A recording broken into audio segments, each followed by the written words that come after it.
বাসিত কেন ওয়াজ করে গেছে বাবা, তাদের মধ্যে আমি গুনাহগার। আজকের মধ্যবনী হিসাবে বয়ান করব। ভারতের ওই বক্তা আমার আগে ওয়াজ করবে, আমি কোনোদিনও কল্পনা করি নাই। এটার পিছনে আমি একটা জিনিস ভাবতাছি, এই মেডিসিনের পিছনে একমাত্র আমার জনম দুঃখিনী মায়ের দোয়া। আমার মা আমাকে 12 বছর বয়সে বলছিল, ইলিয়াস রে এমন একদিন আসবে রে বাবা, তুই মা মা গোয়া কাঁদবি। আমি মা তখন দুনিয়ায় বেঁচে থাকবো না গো মা। এই যে মাজার ইসলাম রাশিদি তার মাকে তার জানের চাইতে বেশি ভালোবাসতো।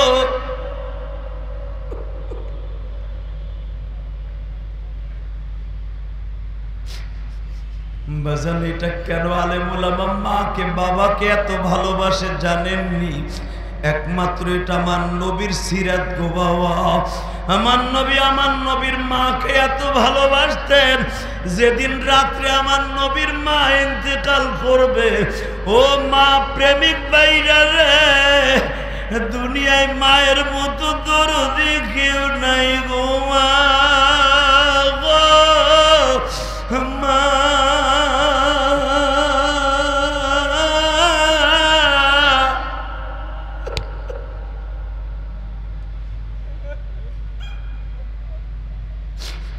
তোমার বাড়ি রংপুর, দিনাজপুর, চট্টগ্রাম, তোমার বাড়ি ময়মনসিংহ, কিশোরগঞ্জ, গোপালগঞ্জ, মাদারীপুর, শরীয়তপুর, ফরিদপুর, চাঁদপুর। বাবা তুমি যখন লঞ্চে ট্রেনে উঠো ঢাকায় আসবা কর্মস্থলে, দেখবা একমাত্র দরদি ঘরের খুঁটি ধরিয়া, ঘরের চৌকাঠ ধরিয়া কান্দে আর বলে বাবা রে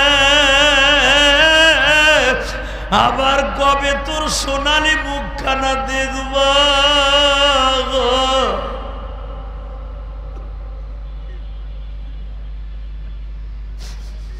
আল্লাহ দেখো আমার তালবে আলিম বাবাজির কাঁদে, দাড়ি বাঁকা মুসলমানরা কান্দে। রাত 12টার সময় কান্না কি তোমার ভালো লাগে না?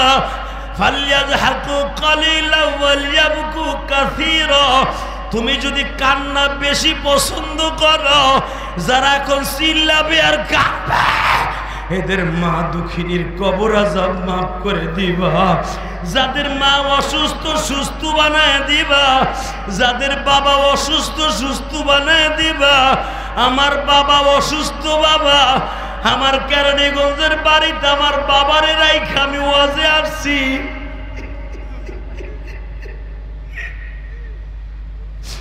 আমি যখন গাড়িটা ড্রাইভিং করে তোমাদের ওয়াজের দিকে রওনা দিছি, বাবা দরজার দিকে তাকায় রয়েছে, ইলিয়াস রে রংপুরের থেকে গতকালকে মাহফিল করে আসলাম বাবা, আজকে আবার কোথায় যাইতেছ?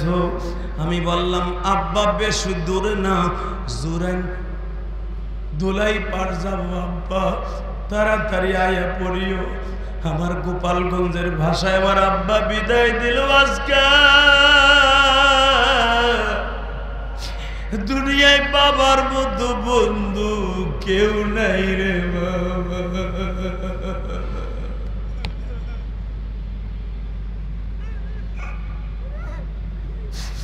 আল্লাহ দেখো তোমার পাগলগুলি কান্দা।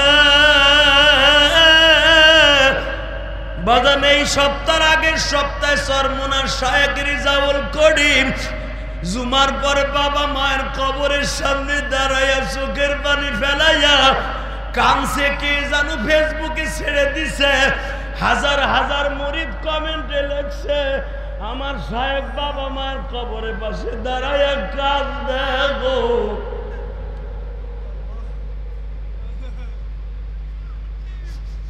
বাবা পীর মুরিদি একটা জিনিস, বাবা মার একটা জিনিস।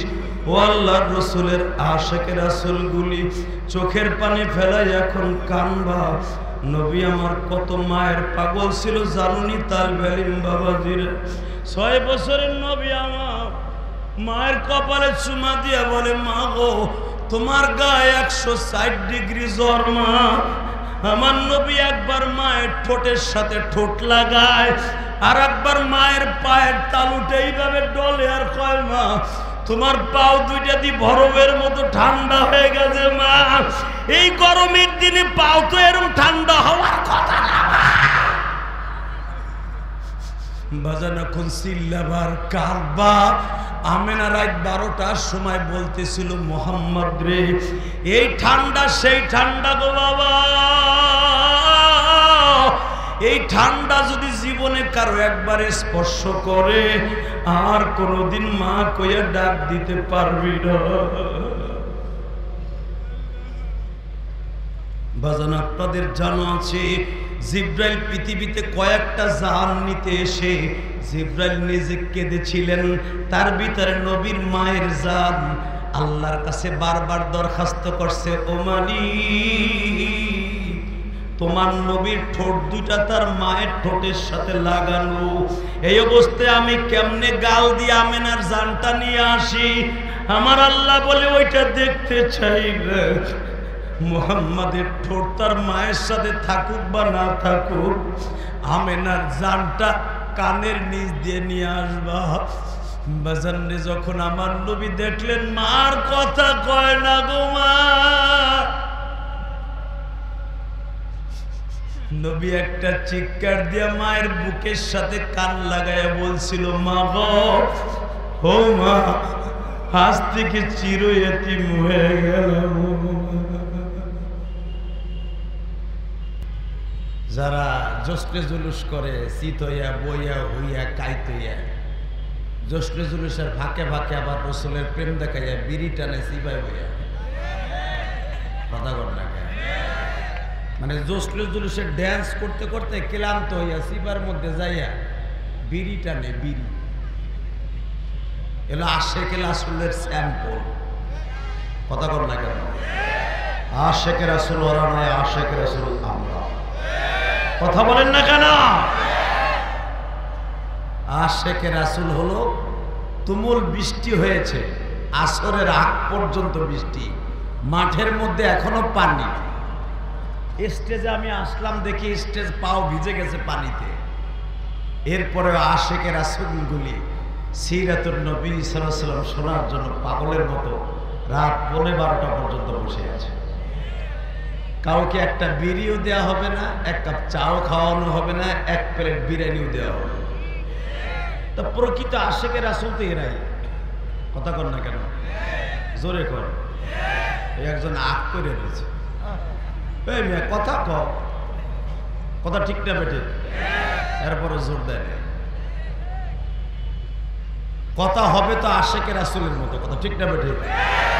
যদি বিশ্বনবীর বিরুদ্ধে, উলামা একরামের বিরুদ্ধে, হক্কানি পীর মাশায়েখের বিরুদ্ধে, জশ্নে জুলুসের নামে যেই বদমাইশগুলি আশেকে রাসূল দাবি করে বিশ্বনবীকে আপার থেকে নিয়ে তানাজুল করে দিয়েছে, এদের বিরুদ্ধে আমাদের মৃত্যুর আগ পর্যন্ত সংগ্রাম চলবে। রাজি আছেন না নাই? কে কে রাজি আছেন? আল্লাহ কিন্তু হাত তুলে দেখায় দাও।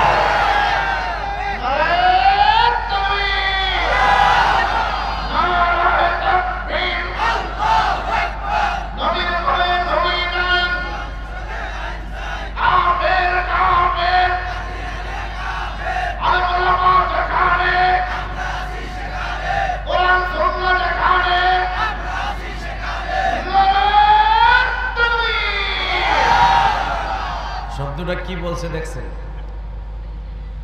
মা কানা মুহাম্মাদুন আবা আহাদিম মির রিজালিকুম ওয়ালাকিন রাসূল। এ কলিজার ভাইরা আমার, খাতামান নবিয়্যিন, নবীর পরে নবী নাই, সারা দুনিয়ায় জানাইতে চাই। কথা কর না কেন? কেন এখন তার আমাকে সংসদ নাই, তাহলে কইতাম সংসদে আইন চাই। সংসদের অধিবেশনে উলামা একরাম বসবে ইনশাআল্লাহ। সবাই চান তো ইনশাআল্লাহ? সবাই চান?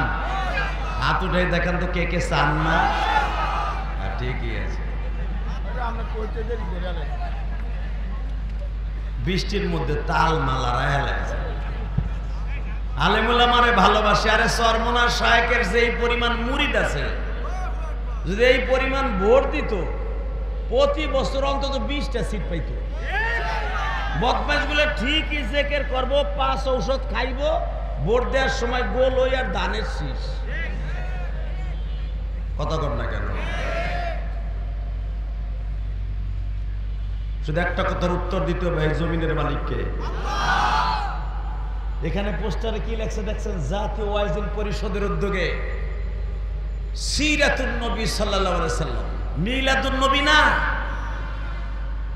এই মিলাদুন নবী আর সিরাতুন নবী নিয়া আইরে গুতাগুতি আর ধাক্কা ধাক্কি।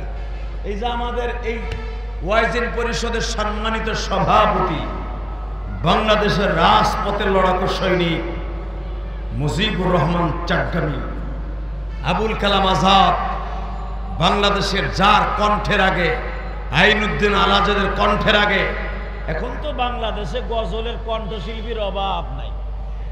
ঘাটে পথে এখন গজল লইয়া টিকটক করে। কথা কর না কে? আবার ডিজি লাগায়, ডিজি ডিজি গজলের সাথে। এই বেড়ার গজলগুলা যখন গাইতো, জাহান্নামের আগুন মওলা সইতে পারব না,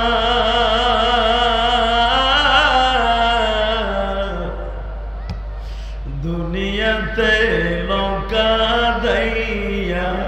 এই যে একটা আওয়াজ, এই গজলের মধ্যে একটা এসকো ছিল আলাদা। কথা ঠিক না বেঠিক? সেই ওহুদের মাঠটাকে পুরা গজলের মধ্যে নিয়ে আসতো। সেই দান মোবারকের শহীদের আওয়াজ আইনুদ্দিন আল আজাদের সেই কণ্ঠে, আবুল কালাম আজাদের কণ্ঠে উচ্চারিত হতো। ইশকের টান উঠে যাইতো। আমি এক সময় তার কঠিন ভক্ত ছিলাম গজলের। শুধু আমি আপনাদের সকলের কাছে একটা দাবি রাখতে চাই, এই ওয়াইজিন পরিষদের মধ্যে আবুল কালাম আজাদও আছে। এবার একটা সংবাদ শুনলে খুশি হবেন, উনি এখন এমপি প্রার্থী। আলহামদুলিল্লাহ বললেন না?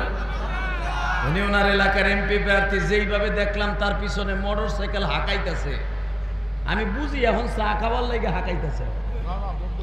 ইলেকশনের আগে যদি এই পরিমাণ ভালোবাসা থাকে, আইনুদ্দিন আল আজাদ এমপি হবে ইনশাআল্লাহ।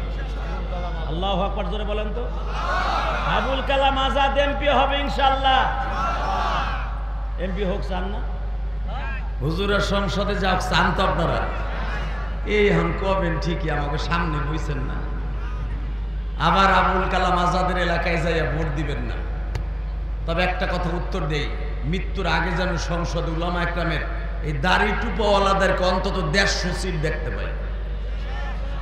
শায়েখে সরমনায় যেন অন্তত টেবুল থাপড়াইয়া মদের বিরুদ্ধে, সুদের বিরুদ্ধে, ঘুষের বিরুদ্ধে রাজপথের লড়াকু সৈনিক হিসাবে সংসদের জমিনে একটা কণ্ঠ উচ্চারিত হোক। এটা আপনারা চান না? কে কে চাও তো খেয়াল লাগে? একবার হাত উঁচু করে দেখাও। আল্লাহ এই হাতগুলোকে কবুল করেন। এই রাত 12টার সময় তোমার কাছে একটাই দাবি, টুপিওয়ালাদেরকে একবার সংসদে দেখতে চাই। ইনশাল্লাহ বলেন, ইনশাল্লাহ বলেন। সরমনার শায়েখরে কি বলতো জানেন? আওয়ামী লীগের দালাল। কয়েকদিন আগেও চাচা ফখরুলের পক্ষে বক্তব্য দিছে। কথা কর না কেন?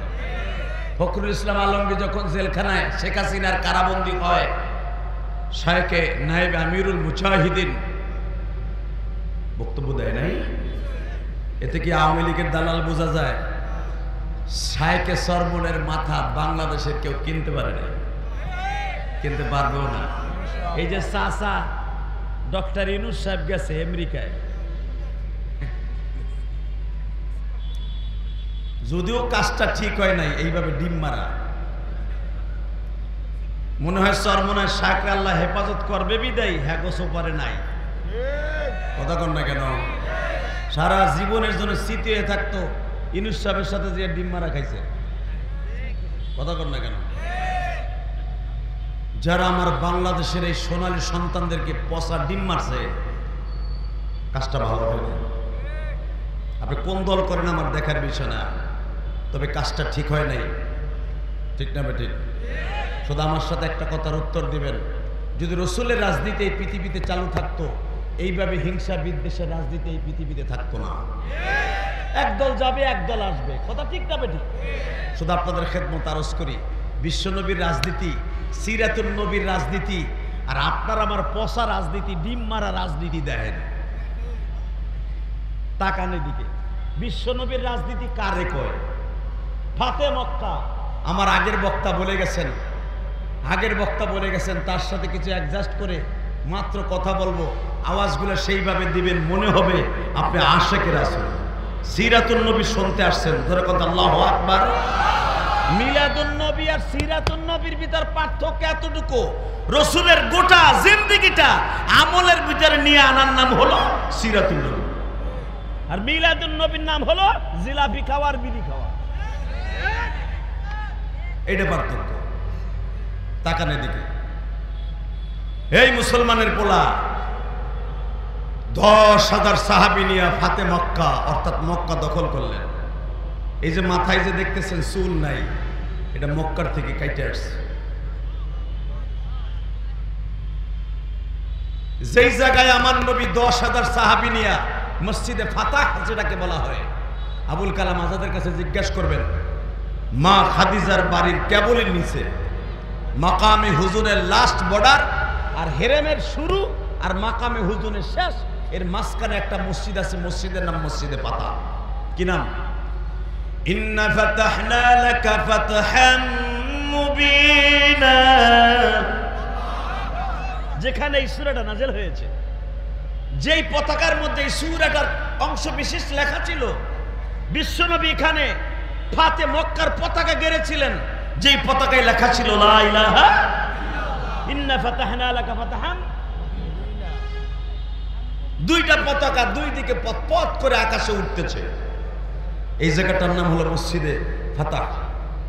শুধু আপনাদের খেদমত আরজ করবো, কথাগুলি দিলের কানে শুনবেন। এই মসজিদে ফাতাহ তাবু গেড়ে দিলেন বিশ্বনবী। দেখলেন আমাদের সভাপতি সাহেব মুজিবুর রহমান চাটগামী সাহেব হুজুর ওয়াজ করতেছিলেন ফাতে মক্কা সম্পর্কে। বিশ্বনবী ফাতে মক্কা সকালবেলা বললেন, চুলা বেশি বানাও, বাথরুম কম বানাও। সুবহানাল্লাহ, বাইতে যেয়ে কইেন। দেখছেন আমার নবীর বেরেন কি? চুলা বেশি বানাও, বাথরুম বুঝেন তো? একবারে আল্লাহর পাগল কয়, টয়লেট ঠিকই আছে, আরামের জায়গা। ওই জায়গা যদি আল্লাহ বন্ধ করে দেয়, খাওন দাওন আর বউ কোনোটা ভাল লাগবে না। কথা কর না কে?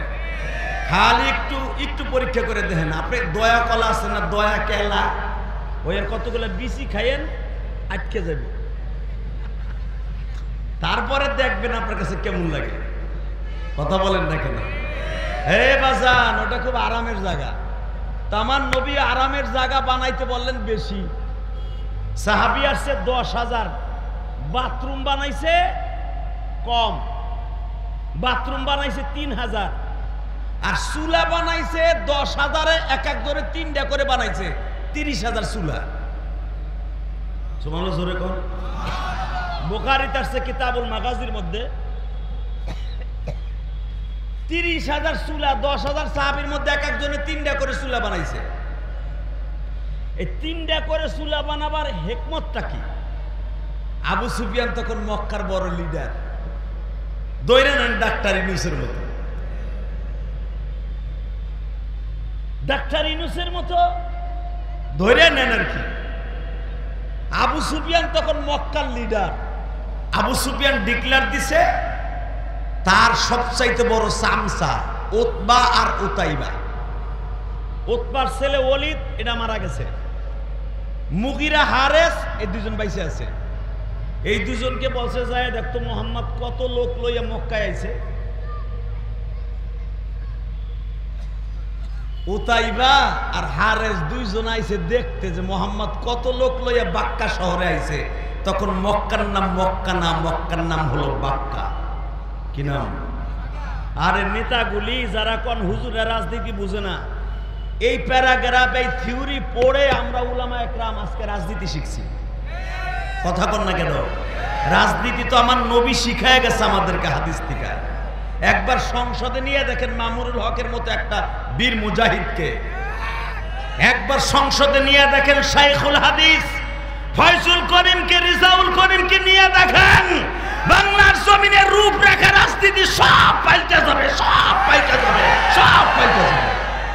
খালি মুখাস্ত কর হুজুরা মিলাদ পড়াইয়া খায়, নিয়ে দেখেন তারপরে বুঝবেন এরা কি পারে। কথা বলেন না কেন? দেখেন নাই শেখ হাসিনারে পতন ঘটায় দিছে, আর্মির ব্যারিকেড ভাঙছে, প্রথম ছাত্রদের ভিটামিন যোগায় দিছে শায়েখে চরমনাই।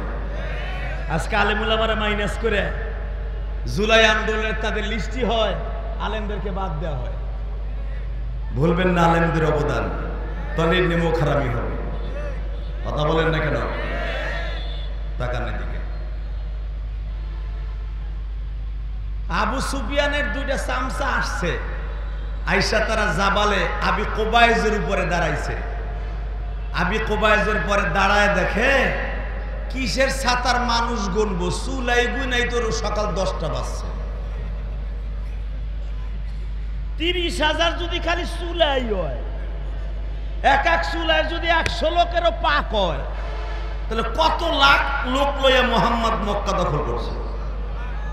সুবহানাল্লাহ বাইতে যে কইও। আরো শোনেন, বাথরুম কেন লেগে নবী কম বানাইতে কইছে?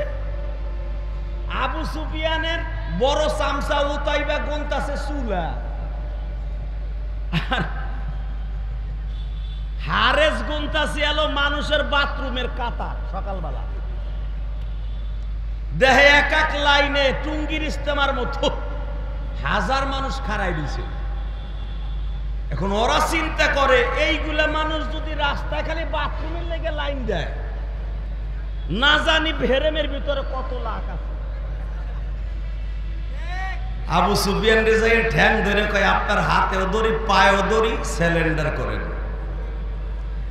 আমার বাথরুমের লাইন গুনতে গুনতে 11টা বাজছে, চুলা গুনতে গুনতে পাই জায়গাতে 9:30। মানুষ আর গুনবো কোন সময়? আবু সুফিয়ান বললেন তোদের কথা আমি বিশ্বাস করি না, চোখের পানি দেখেন এক ফোঁটা আসে কিনা গো কলিজার টুকরা ভাইরা। গুনাহ করতে লাগবে 60 বছর 70 বছর, আমার মাওলার মাফ করতে লাগবে মাত্র 1 সেকেন্ড টাইম। সিরাতুন নবীর রাজনীতি কাকে বলে গো বাবা?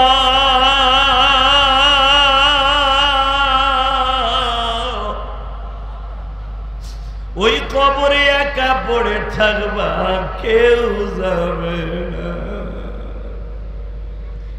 শুধু তোমার সঙ্গে সিরাতুন নবী যাবে বাবা, নবীর সিরাত সুরাতটার সাথে যাবে গো। নবী আমার লম্বা জুব্বা পরেছেন, নবী আমার টুপি পরিধান করেছেন, এই সিরাতটা যাবে গো বাবা। নবী কবে জন্ম নিয়েছেন এটা সঙ্গে যাবে না। শুধু আমি আপনাদের সামনে একটা কথা শুনতে চাই, সিরাতুন নবীর দাম বেশি না মিলাদুন নবীর দাম বেশি? গোলাম আকরাম বলে তাকাও এই দিকে। আবু সুফিয়ান বলে তোদের কথা বিশ্বাস করি না, আমি নিজে যাব। চুলে গলতে গলতে বলার 11টা বাজছে। হে ছাতা চোখ কই থুইছিলি তুই? যাও তুমি মাতবার যাই দাও, তুমি হইয়া পারবানে। চুলে গুনতে গুনতে আবু সুফিয়ান আপনারা জানেন আমার নবীর শ্বশুর। আল্লাহ সুবহানাল্লাহ যারা আসতে কয় বোবা বানাই দিবা। আমার নবীর 6 নাম্বার শ্বশুর আবু সুফিয়ান। আজকে সেই আবু সুফিয়ান হলো মক্কা শহরের প্রধানমন্ত্রী আর মদিনার গভর্নমেন্টের প্রধানমন্ত্রী বিশ্বনবী স্বরাষ্ট্রমন্ত্রী আবু বকর। হে আমি এক একটা মন্ত্রীর নাম লই, সুবহানাল্লাহ জোরে কও, হ্যাঁ গো গাড়িতে জান্নাতে যেতে পারবা। ও তোমাকে দেশের মন্ত্রী নাম ললো আমার তো কুদ্দুস ভাই, কুদ্দুস ভাই বারবার রে ও 500 টাকার নোট পাইবা এই ডরে। স্বরাষ্ট্রমন্ত্রী হযরত আবু বকর, পররাষ্ট্রমন্ত্রী হযরত ওমর, আইনমন্ত্রী হযরত আলী, ত্রাণমন্ত্রী উসমান গনি। এই ফাতে মক্কার সময় বিশ্বনবী 10,000 সাহাবীর মধ্যে সবাইকে নিয়ে আসলেন, সব মন্ত্রীগুলো আসলেন। নবী আমার বললেন, ওমর রে, আজকে ফাতে মক্কার একটা আজান দে, আমি খুশির আজান দেব। যখন আজানটা দেওয়া হয়েছিল তখন কোনো নামাজের রক্ত ছিল না। সূরা ফাতার তাফসীর খুলে দেখেন, বেলা 11টার সময় কোনো নামাজের রক্ত ছিল না। বিশ্বনবী বলেন, শুকুরান একটা আজান দে, কারণ আজানের ধ্বনি মর্মে মর্মে উপলব্ধি করবে। প্রত্যেকটা ভাঙ্গা কুটির থেকে নিয়ে আবু সুফিয়ানের সংসদ পর্যন্ত আজানের ধ্বনি, আল্লাহু আকবারের ধ্বনি চলে যাবে। আজকে ঢাকা বিশ্ববিদ্যালয়ে যখন ভিপি নির্বাচিত হয়েছে শিবিরের একটা ছেলে, তখনই দেখবেন আজানের ধ্বনি, তাকবীরের ধ্বনি বিশ্ববিদ্যালয়ে উচ্চারিত হয়েছে। যেখানে মদ গাজার আসর ছিল সেখানে নালাই তাকবীরের ধ্বনি উচ্চারিত হয়েছে। রাজনীতি পরিবর্তন হয় না? ইসলামী লোকগুলা জাগা মতে গেলে এই রাজনীতির প্রেক্ষাপট পাল্টে যাবে ইনশাল্লাহ। বলতে পারেন না? আল্লাহু আকবার জোরে বলেন তো, আরো জোরে বলেন তো। এবার রেডি হন। সিদ্ধান্ত হলো আজানটা দিব কে? সবাই বলল, হুজুর আপনার মুয়াজ্জিন তো বেলাল, কালো বেলাল।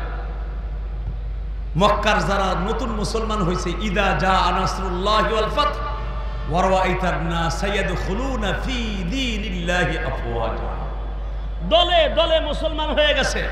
যারা নতুন মুসলমান হয়েছে, মক্কার বৈষম্য তারা দূর করতে পারে নাই এখনো। বলতেছে একটা ভিন দেশের ছেলে, সে ছিল আমাদের দেশের কিতু দাস, কালো, আজকে ফাতে মক্কার আজান দিবে, সে হতে পারে না। আজান হয়তো আপনি আলীর দিয়ে দেন, না হলে আবু বকরে দিয়ে দেন।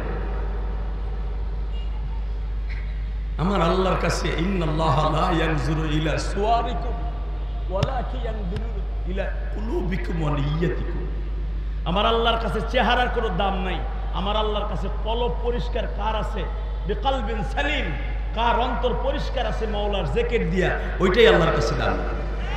কথা বলেন না কেন? বাসান রে, এবার দিলটা নরম করবেন। সিদ্ধান্ত হয়ে গেল, আজকের ফাতে মক্কা আজান দিবে হযরত আলী অথবা আব্দুল্লাহ ইবনে আব্বাস।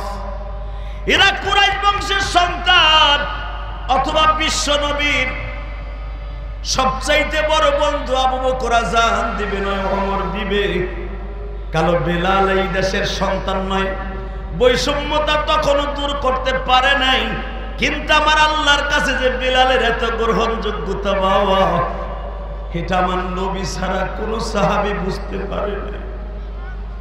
আমার কলিজার টুকরা ভাইরা এখানে সারাদিন রিক্সা চালাইয়া দিন মজুরি কাজ করে ওয়াজের মাঠে বসে বসে ঘামাইতেছেন।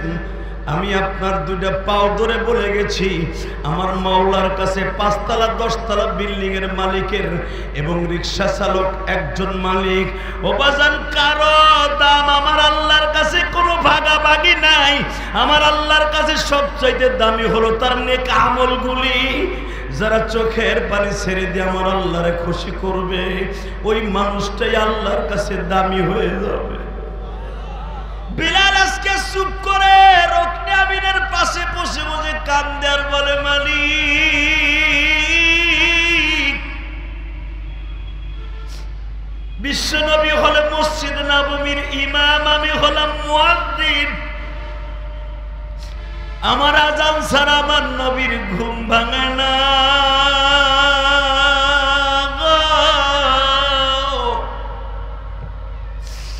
আসসালাতু খায়রুম মিনান নাওম না বললে বিশ্বনবী ঘুমের থেকে, তাহাজ্জুদের থেকে ওঠে না। আজকে আমি কালো বিদায়, ভিন দেশের ছেলে বিদায় পাপতে মক্কার আজান দিতে পারবো না। তাহলে কি বৈষম্যতা তোমার কাছে আছে মালিক?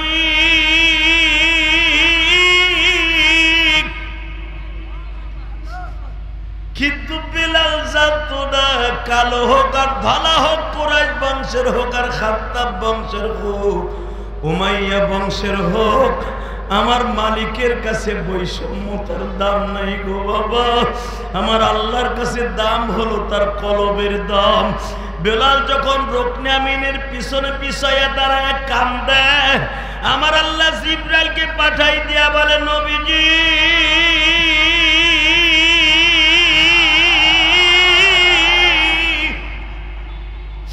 মসজিদে নববীতে বেলাল আযান না দিলে সূর্য উদিত হয় না, সুবহ সাদেক হয় না। বেলাল যদি আজকে ফাতে মক্কার আযান না দেয়, মক্কা বিজয় কমপ্লিট হবে না। বাজান এবার আমার দিকে তাকান। বেলাল আলীর ঘাড়ের উপর উঠিয়া মক্কার সাদেক গায়ে উঠলেন, কাবাগরের সাথে দাঁড়াইয়া এত জোরে আযান দিলেন।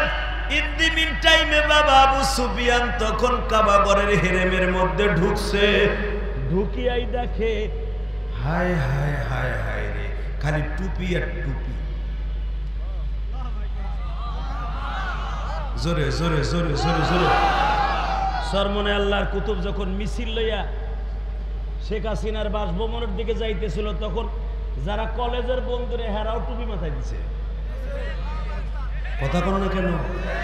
সেই দিনকে দেখা গেছে ঢাকা হইতেছে টুপিওয়ালাদের ঢাকা, ঠিক না বেটি? তাকান এই দিকে। এই মুসলমানের পোলা, এবার আমার দিকে তাকান। বেলাল আজান দিলেন, আবু সুফিয়ানও আসছে। আবু সুফিয়ান যখন দেখলো সব টুপি আর টুপি, আবু সুফিয়ানের পকেটে একটা রুমাল আছিল। আমাকে কেরানীগঞ্জে একজন এমপি আছে, গয়েশচন্দ্র কি জানি, গয়েশ্বর বাবু, হে মাঝে মাঝে মিলাদ পায়, মুসলমানের মিলাদের দাওয়াত পায়, তখন একটা রুমালের মার্কাটা টুপি আছে তার, হে টুপি পরে। এইটা আবু সুফিয়ানের কাছ থেকে বেড়ায় মাসলাটা নিছে। যখন দেয় পুরা টুপি, খালি মক্কায় টুপি এক টুপি, তখন আবু সুফিয়ান তো তখনও কাফের, যদিও নবীর শ্বশুর, হিন্দা হলো নবীর শাশুড়ি। আবু সুফিয়ান টুপি দেখে ডরে হেউ রুমাল বাইর করে টুপি বানাইয়া দিছে, সাদা রুমালটারে বানায় টুপি বানায় হেলাইছে। আল্লাহু আকবার জোরে বলতে হবে।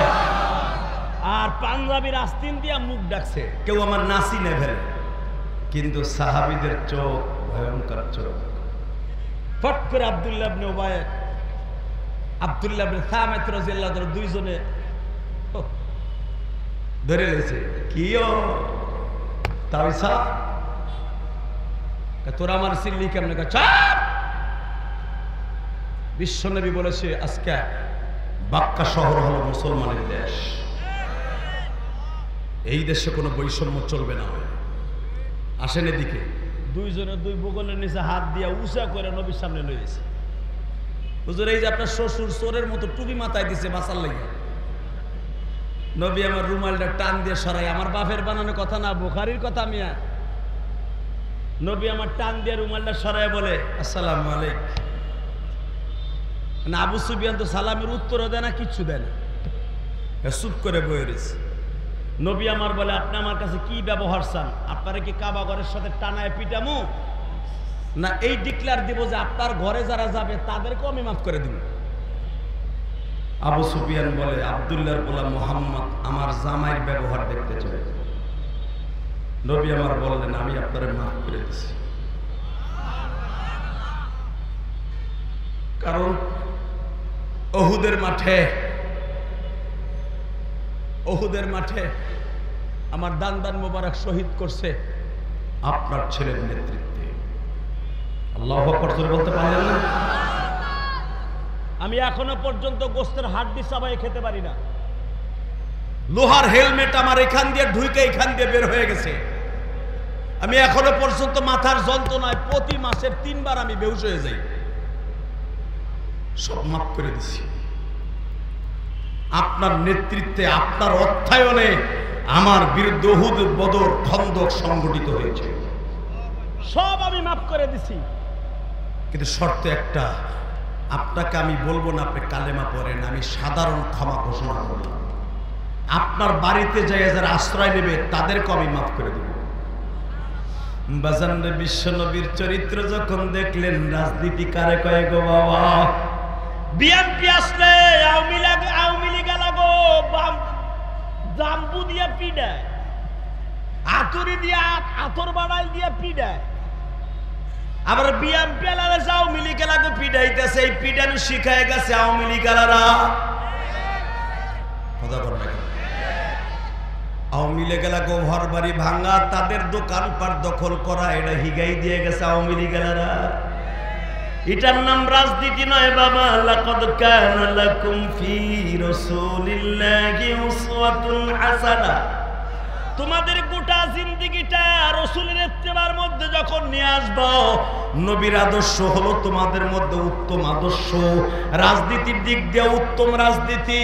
সারা জিন্দেগি নবীর আদর্শ যদি কারো জীবনে ফিট হয়ে যায়, ওই মানুষটার মতো দামি মানুষ আর কেউ থাকবে না। কথা ঠিক না বেঠিক? নবীর রাজনীতি কারে কয় দেখেন, সিরাতুন নবী কারে কয় রাজনীতি বেটা। আবু সুফিয়ান চলে গেলেন, কালেমা কিন্তু আবু সুফিয়ান এখনো পড়ে নাই, একা একা পড়ে নিছে। আল্লাহু আকবার। বাসায় গেছে, বউ জিজ্ঞেস করে কি ব্যাপার, তুমি গেলা মুহাম্মাদের লোক গুনার লাগে, তাহলে মাথা নিচের দিকে কে? তুই বোবা মানুষের মতো কা। দেখবেন যে যত বড় নেতা ও খায় বৌরাতের বুতা। কথা কর না কেন? এই যে কাউয়া কাদের আসিল না, এই যে কাউয়া কাদের পালাবো না, ওই কিন্তু শেখ হাসিনারে পালাবার রাস্তা প্রথম খুলে দিছে। ওর এই লেগামহীন কথার কারণে আজকে আওয়ামী লীগের এত বড় ডুবি। কথা কর না কেন?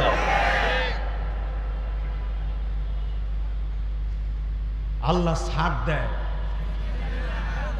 আল্লাহ কখনো গৌরবের কথা পছন্দ করে না। কারণ আল কিবরু রিদাই, অহংকার হলো আল্লাহর চাদর। এই চাদর মানুষ কোনোদিন টানাটানি করতে পারে না, এটা একমাত্র আল্লাহর জন্য খাস। লিল্লাহি তাকবীর। মাত্র আমার দিকে তাকাবেন, কোনো দিকে চোখটা ঘুরাবেন না। হে মুসলমান ভাইরা, আমার পরে আর কোনো বক্তা আছে? তাহলে আমি লাগাই ইনশাআল্লাহ। বলেন লিল্লাহি তাকবীর, লিল্লাহি তাকবীর। দিন ইসলাম, দিন ইসলাম, আল কোরআনের আলো। ঘরে ঘরে বহুত জ্বালাইছিল, পোস্টার স্লোগান বাদ দাও, সংসদে জ্বালাও। আল কোরআনের আলো, লিল্লাহি তাকবীর। তাহলে বোঝা গেছে ভোট আপনারা হুজুরকে দিবেন, যারা জোরে কইছেন এরা দিবেন, আর যারা চোখ বুঝে রয়েছেন এরা দিবেন না, আমি বুঝে লাইছি ইনশাল্লাহ। বলেন আল্লাহু আকবার জোরে বলেন তো। আবু সুফিয়ানের বিবি জিজ্ঞেস করে, নবীর শাশুড়ি হিন্দা জিজ্ঞেস করে, কিও নেতা গেলা লোক গুনার লাইগা আইলে চোরের মতো সাইজা, কারণটা কি? আবু সুফিয়ান কয়, শোন, আমার আর সে আগের দিন নাই, আমি কালেমা পড়ে মুসলমান হয়ে আয়া করছি। বুখারীর হাদিস, আমার বাপের বানানো কথা না। হিন্দা রাগ সহ্য করতে না পাইরা আবু সুফিয়ানের দাড়ি ধরে টাস টাস করে দুটো থাবু মেরে দিছে।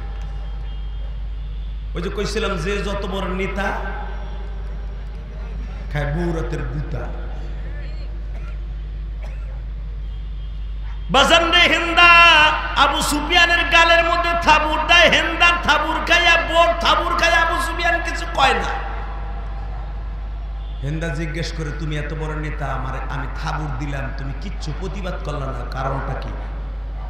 তখন আবু সুফিয়ান কোরআনের একটা আয়াত পড়ছিল, লাকাদ কানা লাকুম ফি রাসূলিল্লাহি উসওয়াতুন হাসানাহ ওয়া ইন্নাকা লাআলা খুলুকিন আযীম। যার আদর্শ, যার চরিত্র পৃথিবীর শ্রেষ্ঠ চরিত্র, তার হাতে কালেমা পড়ে মুসলমান হয়ে আসছে। এখন আর তোরে আমি কিছু কম না, কারণ তুই কাফের, আমি মুসলমান। হিন্দা খুব কড়া মেজাজে, আপনারা জানেন বুখারীতে আসছে, হিন্দা খুব কড়া মেজাজে দৌড়ে আইছে, মোহাম্মদ আমার স্বামীরে জাদু দিয়া গ্রাস করছে। হিন্দা যখন নবীর সামনে আসছে কড়া মেজাজের তরবারি লইয়া, আমার নবীর চেহারা একবার দেখে হিন্দাও কালেমা পড়ে মুসলমান হয়ে গেছে। এবার আমার দিকে তাকান, হিন্দাও মুসলমান, আবু সুফিয়ান মুসলমান। এরা দুইজন নবীর বিবি, আপনার মা আমার মা হাফসা। এ বাজান, উম্মে হাবিবা ছিল আবু সুফিয়ানের মেয়ে, উম্মে হাবিবা আবু সুফিয়ানের মেয়ে, মা মেয়ে, আর বাবার সাথে অ্যাডজাস্ট হয়ে গেল। বিশ্ব নবী মনে মনে ভাবলেন, আবু সুফিয়ান যখন কালেমা পড়ছে, দেখি বাক্কা শহরের অবস্থা কি। নবী আমার একা নির্জন কুঠিরে ঘুরে ঘুরে দেখতেছে, নেতা কারে কয় গো বাবা, নবীর সিরাত আর সুরাত যদি কারো জীবনে ঢুকিয়া যায়, ওই মানুষটার ভিতরে আর প্রতিহিংসার রাজনীতি থাকবে না। আমার নবী বৈকালবেলা নয় সকালবেলা, হাদিসটা হলো সকালবেলা। সকালবেলা এখনো সূর্য ওঠে নাই, নবী সাহাবীদের চোখ ফাঁকি দিয়া জাবালে আবি সারার, জাবালে আবি কোবায়, জাবালে মারওয়া, জাবালে সাফা, এই 4টা পাহাড়ের মাঝখানে নবী দাঁড়িয়ে দাঁড়িয়ে ভিজিট করতেছে। আমার মায়ের দেশ, আমার বাবার দেশ, এত বছরের ভিতরে কতটুকু পরিবর্তন হয়েছে। হঠাৎ করে দেখে জাবালে সারা, যে জাবালে আবি কোবায়ের সাথেই লাগানো, এই পাহাড়টা অত্যন্ত দামি পাহাড়। জোরে করে আল্লাহু আকবার। এই পাহাড়ে কিছু অংশ এখনো পর্যন্ত মিনার সাথে লাগানো আছে। এই জাবালে সারার ঢালুতে দেখে একটা বৃদ্ধা মহিলা, 60 থেকে 62 বছর বয়স, 3টা গাঠি লইয়া, ওইরকম 3টা বড় বড় গাঠি লইয়া, একটা মাথায় লইছে, 2টা গারল নিগো, গারলের মতো 2টা কান্দে লইছে। মহিলা একবার উঠে একবার বসে, যে টুপিওয়ালা কেউ থাকলে আর যাবো না। এখনো সূর্য ওঠে নাই, আমি জাবালে সারার সাইরা আমি জাবালে সুরির দিকে চলে যাবো, আমি তায়েফের দিকে যাবো গা। এই নিয়াত করে 3টা গাঠি লইয়া মহিলা রওনা দিয়ে যাইতেছে। ইন মিন টাইমে আমার নবীর চোখে পড়ে গেছে। সুবহানাল্লাহ। আসতে কইলে বাতের রোগে ধরবো। তোমাকে নেতার রাজনীতি আর বিশ্ব নেতার রাজনীতি কারে কয়? এই মহিলার দেখে আমার নবী কাছে যে বলতেছে, মা গো, মা বললে হয়তো আপনি মাইন্ড করবেন না, আপনি কোথায় যাবেন, কেন যাবেন? তুমি জানো না আব্দুল্লাহর ছেলে মোহাম্মদ পুরো মক্কা দখল করছে, 10,000 সাহাবী লইছে। তা এই কপাল পুরো আমাকে শান্তিটারে দূর করে দিছে, অশান্তির অনল আমাকে শুরু করাই দিছে। আমার নবী বলে, মা গো, মোহাম্মদের জীবনে দেখছে? ওর চেহারা আমি দেখবো কেন? ওর মায়ের সাথে আমার ভালো সম্পর্ক ছিল, ওর বাপের সাথে আমার সম্পর্ক ভালো ছিল, ওর চেহারা আমি কোনোদিন দেখি নাই। শুনছি ও দেখতে সুন্দর, তবে ও জন্মের পরে দেখতে গেছিলাম আমি, কিন্তু ওর চেহারার মধ্যে যে এই পরিমাণ নূর আছে, ওর কাজের মধ্যে এই পরিমাণ নূর নাই। নাউজুবিল্লাহ বললেন না? ভাবছিলাম ছেলেটা ভালো হইব, চাচার বাড়ি থেকে বড় হইছে, শ্বশুর বাড়ি থেকে বড় লোক হইছে, মনে ভাবছি নবুয়াতি পাইয়া বুঝি ভালো হইব, কিন্তু সে এখন পুরা মক্কা দখল করছে। ভাবছিলাম দাড়ি টুপিওয়ালারা রাজনীতি করবো না, হ্যাঁ রাজনীতির দরকার কি, হ্যাঁ মিলাদ পড়বো আর তসবি টিপবো, আবুল কালাম আজাদ আবার এমপিতে খারাইব কে?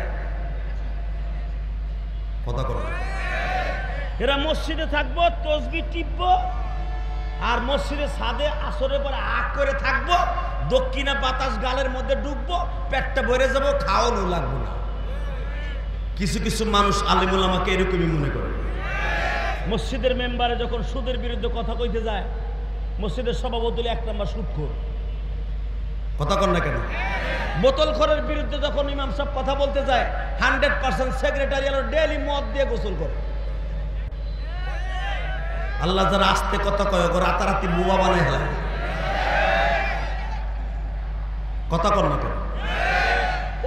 পর্দার ওয়াজ করতে গেছে ইমাম সাহেব, যে বাংলাদেশে এমন এমন মসজিদ মাসের সভাপতি আছে, তার বউ আর সাওয়াল মাইয়া অস্ট্রেলিয়ান গায়ের মতো চলে। এই কথাটা কইয়া বেটা জুমার পরে খাইতেও পারে না, এই বেটারা কয় গাঠি বান্ধেন।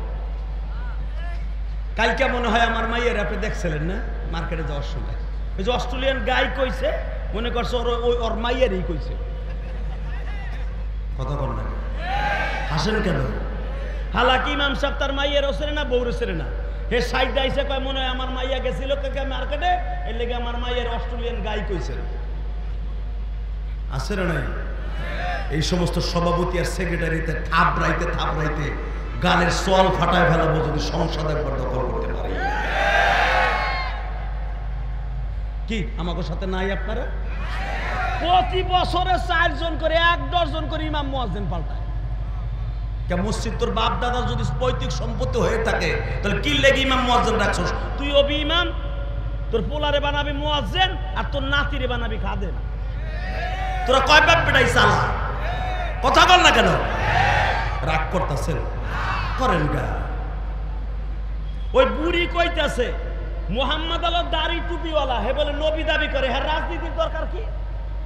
এইভাবেই তো আপনারা আমাকে গালি দেন যে সরমনা পিসব খানকা নিয়ে আসছিল, এবার রাস্তায় দাঁড়িয়ে আবার তার রাজনীতির দরকার কি? আবুল কালাম আজাদ ভালো একজন কণ্ঠশিল্পী, ভালো ইনকাম, তার কোটি কোটি টাকার ব্যবসা, হ্যাঁ আবার এমপি ওর দরকারটাকে ও চুরি করার ভাও করতেছে। আর সে চুরি করার ভাও করতেছে না, চুরি থেকে বাঁচাবার জন্য ভাও করতেছে। রাগ করতেছেন? আর 3 মিনিট কথা কো। এই মুসলমানের পোলাই দিকে তাকান। বিশ্বনবী বলে, আপনি কি মুহাম্মাদের দেখছেন? না, ওর চেহারা আমি দেখতে চাই না। মুস্কি হেসে দিয়ে বলে, তাহলে আমি আপনার কি উপকার করতে পারি? তুমি আর কি উপকার করবা? যদি করো তাহলে আমার গাত্রী 2টা লও, একটা আমার কাছে থাও। বাজানরে বলে, আপনি বৃদ্ধা মানুষ, 3টা আমার কাছে দেন।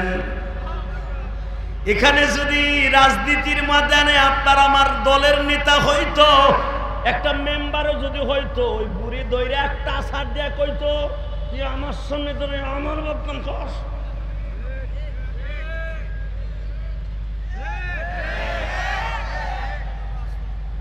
লাকাদ কানা লাকুম ফি রাসূলিল্লাহি উসওয়াতুন হাসানাহ। পৃথিবীর শ্রেষ্ঠ চরিত্রবান, পৃথিবীর শ্রেষ্ঠ রাজনীতিবিদ বিশ্বনবী। নবীর আদর্শে যদি কারো জীবনটা আদর্শবান হয়ে যায়, ওই মানুষ চাইতে দামি মানুষের কেউ হতে পারে না। কথা ঠিক না বেঠে?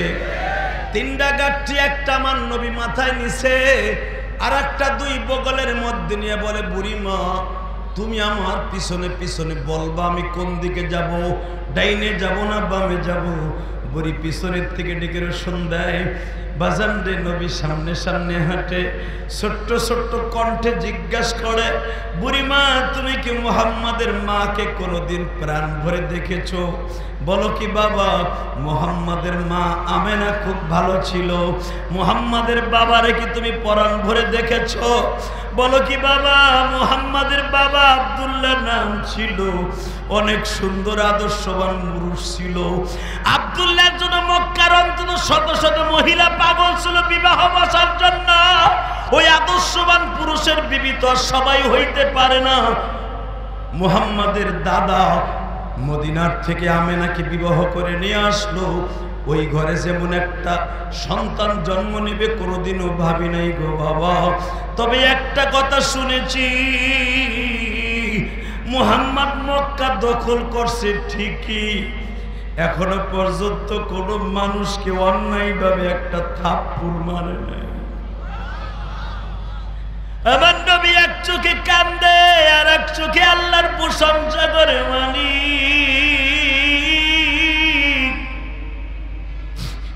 এই বুড়িমা আমার মায়ের প্রশংসা করে, আমার বাবার প্রশংসা করে, তাহলে বোঝা গেল আমার বাবা মাকে সে অনেক ভালোবাসে। আপনারা জানেন গো বাবা, বাক্কা শহর থেকে জাবালে সুর তায়েফে যাইতে পারবে 3 কিলোমিটার দূর হলো সেই হিজরাতের পাহাড়। এই 3 কিলোমিটার রাস্তা যাইতে নবী পাহাড়ের পাশে বসে বলে, বুড়িমা শুধু একবার বলে তো মুহাম্মাদের মায়ের সাথে আপনার কেমন সম্পর্ক ছিল? বাবা বলিও না, মুহাম্মাদের মা এমন একজন মহিলা ছিল, যখন মুহাম্মাদকে পেটে লয়ে আসে কুয়ার কাছে দাঁড়াইতো, পানির কুয়ার কাছে দাঁড়াইতো, আমরা দেখতে পাইতাম মুহাম্মাদের মায়ের জন্য কুয়ার পানি 20 ফিট নিচের থেকে উপরে উঠে আসতো। এটা আমরা সচক্ষে দেখছি। মুহাম্মাদের মা যখন কাবা ঘরের দরজার সামনে দাঁড়াইতো, 360টা মূর্তি আমেনার সামনে সেজদায় পড়ে যাইত। মুহাম্মাদের মা যখন থুতু জমিনে ফেলতো, ওখান থেকে মিসকম্বরের ঘেরান আসতো। মুহাম্মাদের মা যদি পূর্ণিমার চাঁদে চন্দ্রের দিকে একবার তাকাইতো, মুহাম্মাদের মায়ের চেহারা দেখা চন্দ্র তার সাথে হাসতো। পুরা মক্কার ভিতরে সমস্ত মহিলারা তার দাদার কাছে অভিযোগ করলো, মক্কার শহরের নিয়ম হলো, বাক্কা শহরের নিয়ম হলো, বিধবা কোনো মহিলা ঘেরানযুক্ত কোনো আতর লাগাইতে পারবে না। মারহাবা বললেন না? যাদের স্বামী মারা গেছে যুবতী বয়সে, কোনো দামি আতর তারা লাগাইতে পারবে না। কিন্তু মুহাম্মদ যখন পেটে ছিল, আমেনার গায়ের থেকে এমন ঘেরান আসতো, আমেনা যদি দক্ষিণ পাশের বাতাসে দাঁড়াইতো, ওই ঘেরান না, পুরা বাক্কা শহর ঘেরানে আলোক হয়ে যেত। সব মানুষগুলো নালিশ করলো, তার ভিতরে আমিও ছিলাম, যে একটা বিধবা মহিলা এই কম বয়সে মাত্র বিবাহের 6 মাসের মাথায় স্বামী খাইয়া এখন মহিলার দামি দামি সেন্ট ব্যবহার করে। আব্দুল মুত্তালিব, আপনি এটার বিচার করেন। আমার নবী বলে, তারপরে বুড়িমা, যখন আব্দুল মুত্তালিবের কাছে অভিযোগ দেওয়া হলো আপনার পুত্রবধূ বিধবা হওয়ার পরে এত দামি সেন্ট ব্যবহার করে কেন, তখন আমেনা বলল, আব্বা এই সেন্ট আমি কোনোদিন আমার স্বামী মরার পরে আমি লাগাই নাই, এই সেন্টের মালিক হলো আমার পেটে যিনি আছে উনি।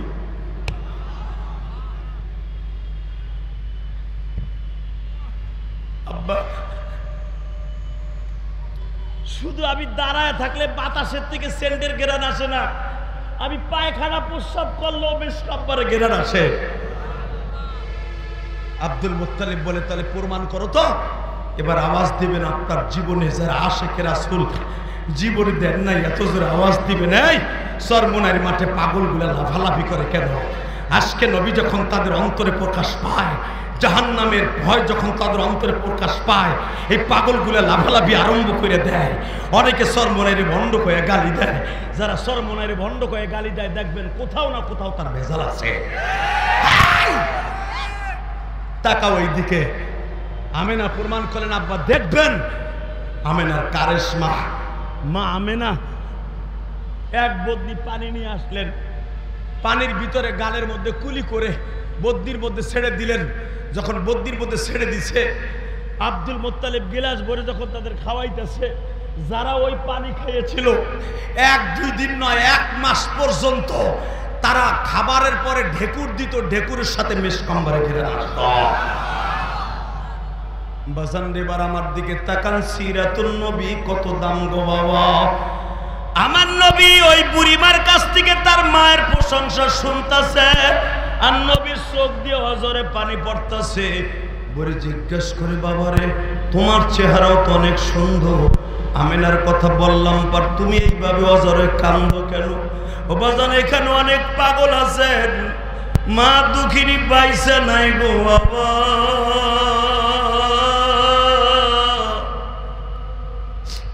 এখানে অনেক ছাত্র ভাইরা আছো, আমার মতো 12 বছর বয়সে মা হারাইছো। এই যে আমার বন্ধুবর মাজার ইসলাম রাশিদি কিন্তু আমার যখন দাওয়াত দেয়, আমি তখন মক্কায় ছিলাম।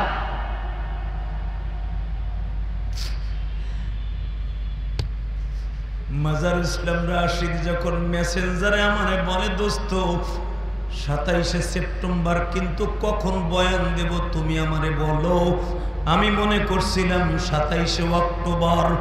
বাজান রে, আজকের দিনের কথা আমার মনে ছিল না, কিন্তু আল্লাহ যে আজকে সবার শেষে আমারে দিয়ে বয়ান করাবে আমি কোনোদিনও ভাবি নাই গো বাবা। এত বড় বড় বক্তা খালেদ সাইফুল্লাহ আইয়ুবী, হাবিবুর রহমান মেজবাহ, মুজিবুর রহমান চাটগাবি, আবুল কালাম আজাদ সহ এই যে মাজার ইসলাম রাশিদি, আজমি সাহেব সহ আমার চাইতে বড় বড় বক্তা, বড় বড় মুহাক্কিক মুদাক্কিক আলেম এরা বাবা বাসিত খান ওয়াজ করে গেছে বাবা। তাদের মধ্যে আমি গুনাহগার, আজকের মধ্যবনী হিসাবে বয়ান করব। ভারতের ওই বক্তা আমার আগে ওয়াজ করবে, আমি কোনোদিনও কল্পনা করি নাই। এটার পিছনে আমি একটা জিনিস ভাবতাছি, এই মেডিসিনের পিছনে একমাত্র আমার জনম দুঃখিনী মায়ের দোয়া।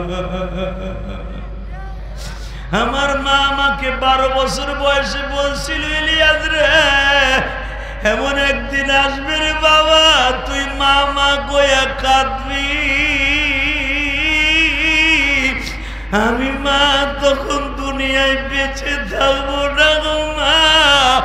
এই যে মাজার ইসলাম রাশিদি তার মাকে তার জানের চাইতে বেশি ভালোবাসতো।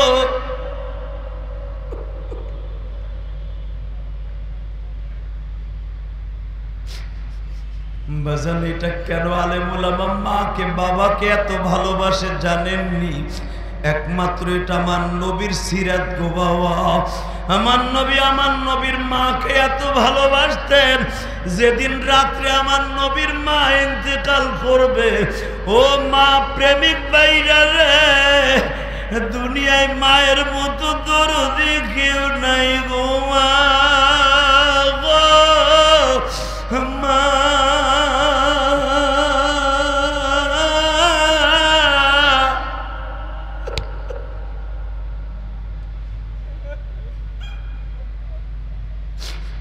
তোমার বাড়ি রংপুর, দিনাজপুর, চট্টগ্রাম, তোমার বাড়ি ময়মনসিংহ, কিশোরগঞ্জ, গোপালগঞ্জ, মাদারীপুর, শরীয়তপুর, ফরিদপুর, চাঁদপুর। বাবা তুমি যখন লঞ্চে ট্রেনে উঠো ঢাকায় আসবা কর্মস্থলে, দেখবা একমাত্র দরদি ঘরের খুঁটি ধরিয়া, ঘরের চৌকাঠ ধরিয়া কান্দে আর বলে বাবা রে,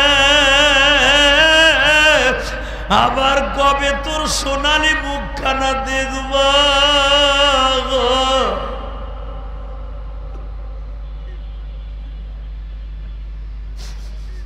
আল্লাহ দেখো আমার তালবে আলিম বাবাজির কাঁদে,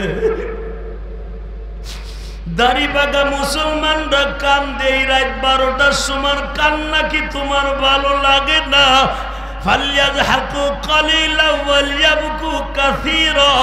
তুমি যদি কান্না বেশি পছন্দ করো, যারা এখন চিল্লাবে আর কাঁদবে, এদের মা দুঃখিনীর কবর আযাব মাফ করে দিবা। যাদের মা অসুস্থ সুস্থ বানায় দিবা, যাদের বাবা অসুস্থ সুস্থ বানায় দিবা।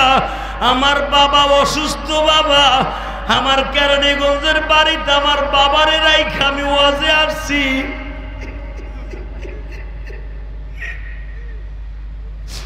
আমি যখন গাড়িটা ড্রাইভিং করে তোমাদের ওয়াজের দিকে রওনা দিছি, বাবা দরজার দিকে তাকায় রয়েছে, ইলিয়াস রে রংপুরের থেকে গতকালকে মাহফিল করে আসলাম বাবা, আজকে আবার কোথায় যাইতেছ? আমি বললাম আব্বা বেশি দূরে না, জুরাইন দোলাই পার যাবো আব্বা, তাড়াতাড়ি আয়া পড়িও। আমার গোপালগঞ্জের ভাষায় আমার আব্বা বিদায় দিল আজকে। দুনিয়ায় বাবার মতো বন্ধু কেউ নাই রে বাবা।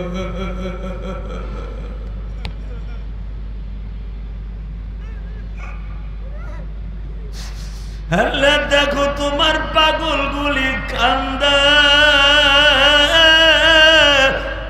বাদান এই সপ্তাহের আগের সপ্তাহে সরমুনার শায়েখ রিজাউল করিম জুমার পরে বাবা মায়ের কবরের সামনে দাঁড়াইয়া চোখের পানি ফেলাইয়া কানছে, কে জানো ফেসবুকে ছেড়ে দিছে। হাজার হাজার মুরিদ কমেন্টে লেখছে, আমার শায়েখ বাবা মায়ের কবরের পাশে দাঁড়াইয়া কাঁদে গো।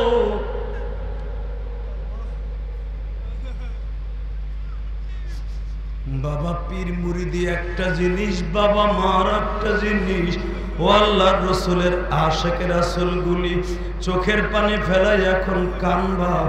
নবী আমার কত মায়ের পাগল ছিল জানুনি তালবে আলিম বাবাজির। 6 বছরের নবী আমার মায়ের কপালে চুমা দিয়া বলে, মা গো তোমার গায়ে 160 ডিগ্রি জ্বর মা।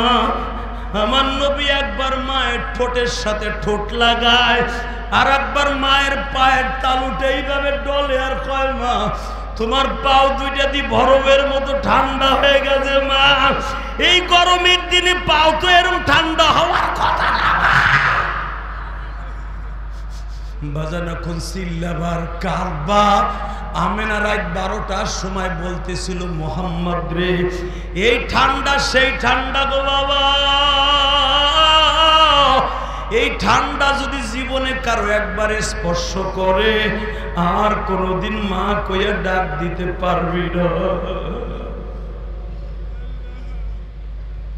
বাজান আপনাদের জানা আছে, জিব্রাইল পৃথিবীতে কয়েকটা জান নিতে এসে জিব্রাইল নিজে কেঁদেছিলেন। তার ভিতরে নবীর মায়ের জান আল্লাহর কাছে বারবার দরখাস্ত করছে, ও মালিক তোমার নবীর ঠোঁট দুইটা তার মায়ের ঠোঁটের সাথে লাগানো। এই অবস্থায় আমি কেমনে গাল দিয়ে আমেনার জানটা নিয়ে আসি? আমার আল্লাহ বলে ওইটা দেখতে চাইবে। মুহাম্মাদের ঠোঁট তার মায়ের সাথে থাকুক বা না থাকুক, আমেনার জানটা কানের নিচ দিয়ে নিয়ে আসবা। বাজারে যখন আমার নবী দেখলেন মার কথা কয় না গো মা, নবী একটা চিৎকার দিয়া মায়ের বুকের সাথে কান লাগাইয়া বলছিল, মা গো, ও মা, আজ থেকে চির এতিম হয়ে গেল।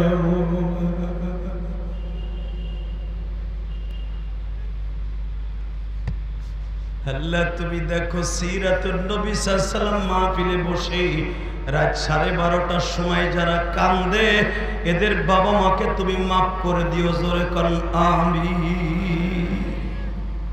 নবী মারে ভালোবাসতো কি বাসতো না? ওই বৃদ্ধা মহিলা যখন বলে তোমার মায়ের সাথে ভালো সম্পর্ক ছিল, মাত্র 2 মিনিট আমার দিকে তাকা, কথা চলতেছে আর বৃদ্ধা মহিলার গাঁটটি আমার নবীর মাথা। চলো মা চলো। গন্তব্যস্থানে যাইবার পরে বুড়ি ডাক দিছে তার নাতিরে, উসাইল বিন মালিক ছিল তার নাম। এ উসাইল, নিচে আয়। হে বুড়ি, হে বুড়ি। কি? যার ভয়ে আমরা গর্তে পালাইছি, এই মক্কার থেকে 7 কিলোমিটার রাস্তায় এসে তারে সাথে নিয়ে আসছস আমাকে ডাকতে? তোর গালে সল ফাটাই ফেলবো। বুড়ি বলে, কস কি? হ্যাঁ, যে মুহাম্মাদের ভয় পালাইয়া পাহাড়ে গুহায় আশ্রয় নিছি, ওই মুহাম্মাদ দি তোর গাঠি লইয়েছে। বুড়ি নবীর চেহারার দিকে একবার তাকায় আর একবার গাঠির দিকে তাকায়, তাকায় বলে, নাতি রে, এই লোকটা যদি মুহাম্মাদ হয়ে থাকে, লাকাদ কানা লাকুম ফি রাসূলিল্লাহি উসওয়াতুন হাসানাহ ওয়া ইন্নাকা লাআলা খুলুকিন আযীম। স্রষ্টার সৃষ্টিজীবের মধ্যে উৎকৃষ্টতম চরিত্রের অধিকারী এই লোকটাই হবে। আমার তালবেলিম বাবাজিরে এবার আওয়াজ দিও, এবার একটা আওয়াজ দিও, নবীর পরে নবী নাই। সংসদে একটা আইন চাই, সারা বাংলায় শুনতে চাই, নবীর পরে নবী নাই। নবীর সিরাতুল নবী কাকে বলে? ওই বৃদ্ধা মহিলা জোরে জোরে ডাকতাছে আর বলতাছে, নিচে আয়। কয় কে? দেরি করিস না, এই লোকটাই যদি মুহাম্মদ হয়, তার সিরাতটা যদি এত সুন্দর হয়, না জানি তার চরিত্রটা কত সুন্দর। বুড়ি সহ তার ফ্যামিলিতে 81 জন ফ্যামিলি কালেমা পড়ে মুসলমান হয়ে যায়। ওই চরিত্রবান নবীর যদি কেউ লুচ্চা কইয়া গালি দেয়, এই যে কাদিয়ানির গোষ্ঠী আমার নবীর কি বলে জানো? নবী মুহাম্মাদের চরিত্রে ভেজাল ছিল। আস্তে নাউজুবিল্লাহ বলে, বোবা হয়ে মরবা মরার আগে। এই গোলাম আহমদ মির্জা, গোলাম আহমদ কাদিয়ানির গোষ্ঠী কি কয় জানো? নবী মুহাম্মাদের চরিত্রে ভেজাল ছিল, এই জন্য মুহাম্মদ তার নবুয়তির পরিপূর্ণতা পায় নাই। এই জন্য মুহাম্মদ মির্জা গোলাম আহমদ কাদিয়ানিকে নবুয়তি দিয়ে গেছে। দীপ্তকণ্ঠ আওয়াজ শুনতে চাই, আমার নবীর পরে কোন নবী নাই। যদি কেউ মিথ্যা নবী দাবি করার, জায়গায় পুঁতে ফেলবো, জায়গায় পুঁতে ফেলবো। কে কে রাজি আছো? আল্লাহকে তো হাত দেখায় দাও।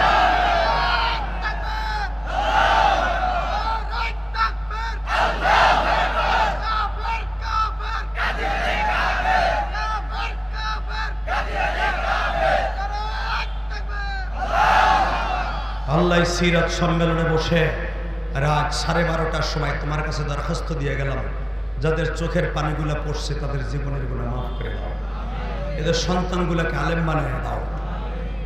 মোনাজাতের আগ পর্যন্ত কেউ ময়দান থেকে উঠবেন না, ইনশাল্লাহ বলেন। উঠবেন না তো? এক ভাই উঠা দিছিল, বয়া করছে, বাপসা আমার এমনি লুঙ্গি ধরে টাইনে বসাই বলেন তো আল্লাহু আকবার। শুধু আমাদের খেদমতে একটা আরজ শুনতে চাই আপনাদের সামনে। এই সিরাতুন নবী সাল্লাল্লাহু আলাইহি ওয়াসাল্লাম সম্মেলন প্রতি বছর হোক, আপনারা চান না?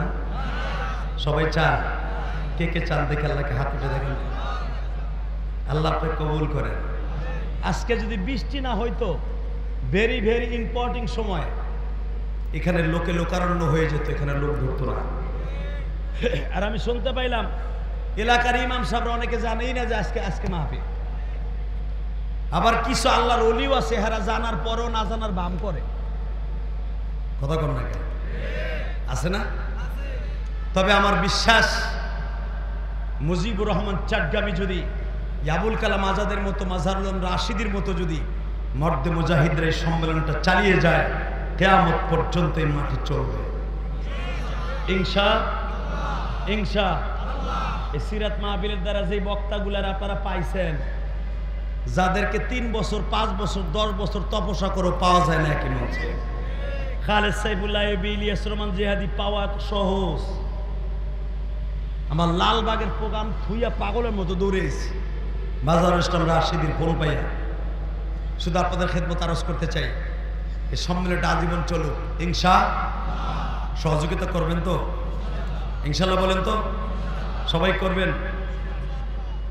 শুধু আপনাদের খেদমত আরজ করতে চাই, এই সম্মেলনের জন্য দোয়া করবেন। আপনার ভাইবেন না যে আমি টাহাটুও চামু। অনেকে ভাবতেছে যে পকেট আবার খালি করে ভাড়া দিয়ে যাবো কি দিয়া। এই সিরাতুন নবী সাল্লাল্লাহু আলাইহি ওয়াসাল্লাম মজবার ভিতরে কোনো কালেকশন নেই। হ্যাঁ, তাই তো আমি জানি। শুধু দোয়া করবেন ইনশাআল্লাহ। বলেন কিন্তু কালেকশন নাই, ঠিক আছে, উলামা একরামের হাত শক্ত করার দরকার আছে না নাই? আপনারা খুশুসি ভাবে যখন সিরাত মাহফিলের পোস্টার দেখবেন, আলেম উলামার হাতে গোপনে গোপনে মায়ের জন্য, বাবার জন্য দিয়ে যাবেন আগে, কিন্তু প্যান্ডেলে কোনো কালেকশন হবে না ইনশাআল্লাহ। বলেন আল্লাহ আমাদের সবাইকে কবুল করুক, জোরে করে আমিন।